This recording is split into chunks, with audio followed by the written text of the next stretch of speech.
please join me in welcoming Ellen Looyen back for her 5th Commonwealth Club visit. So I'm just so excited to be back here for the 5th time. That's a big, major career accomplishment for me. And now to be back with my book and as a best-selling author, it's just a dream come true. The greatest thing you can do for your personal brand is to live your life with a spirit of gratitude.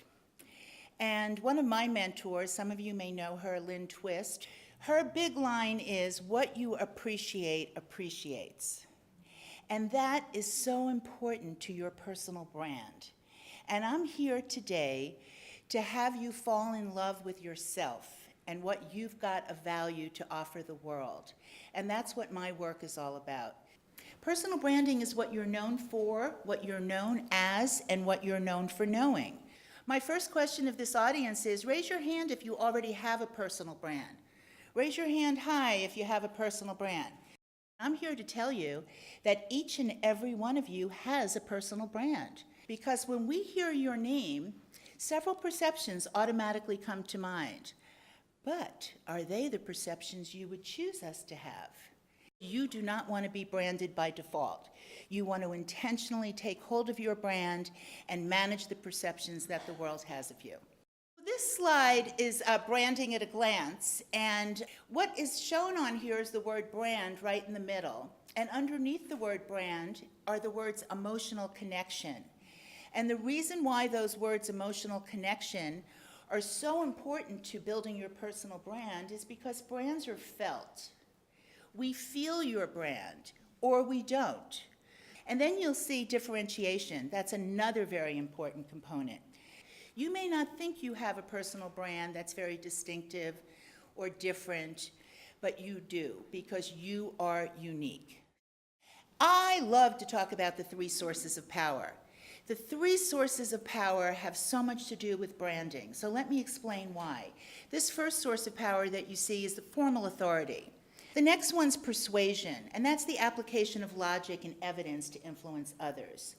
But that's not really what I'm all about. What I'm all about is this 3rd source of power. And I love this 3rd source of power, and it's influence. And influence is the ability to affect change without exerting any authority. We influence by virtue of how we show up and who we're being when we're doing what we do. The hidden qualities of influence are equal parts of strength and warmth. And that's the magic formula.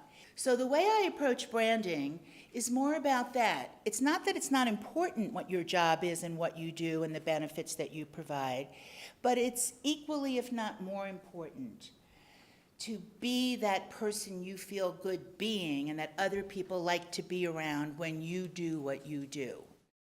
So these are my 8 elements of influence, and I'm about to take them one by one. So element number 1 is perhaps the most important of all the elements on some level, because it talks about consciously managing your state of mind.